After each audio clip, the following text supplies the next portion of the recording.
132 կաթողիկոսների մեջ, ուրեմն հայ եկեղեցու հիմնադրումից մինչև այսօրը, ինչքան որ ուսումնասիրել եմ, ոչ մի կաթողիկոսի ժամանակ այսքան կարգալուծություններ չեն եղել եւ վերջերս շատ շրջանառվում է, որ ինքը շինող կաթողիկոս է, շինարար կաթողիկոս է, անշուշտ ուրեմն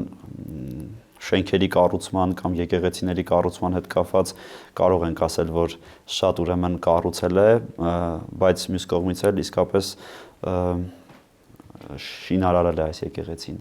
Ամեն իմաստով եմ ասում, որ քանդել է, ինչքան որ կառուցել է, այդքան էլ քանդել է եկեղեցին։ Իսկ այդ կարգալուծությունները միանձնյա են որոշվում եւ այդ իմաստով որքան հասկացա, եթե սպորտային լեզուն օգտագործենք, ռեկորդ է սահմանել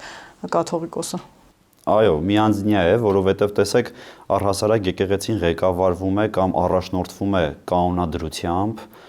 կանոններով, հստակ սահմանված հայ եկեղեցու կողմից, բայց քանի որ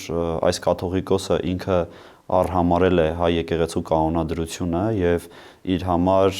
հետաքրքիր չի եղել, ուղղորդվել, առաջնորդվել կանոնադրությամբ, որովհետեւ ըստ իս կանոնադրությունը պիտի սահմանափակեր որոշակի իր իրավունքները, բայց մենք տեսնում ենք, որ ինքը եկեղեցու մեջ արել է այն, ինչ որ ցանկացել է եւ շատ հաճախ իր գործելակերպը, գործելավոճը դեմ է եղել նաեւ հենց բուն կանոնադրությանը եկեղեցու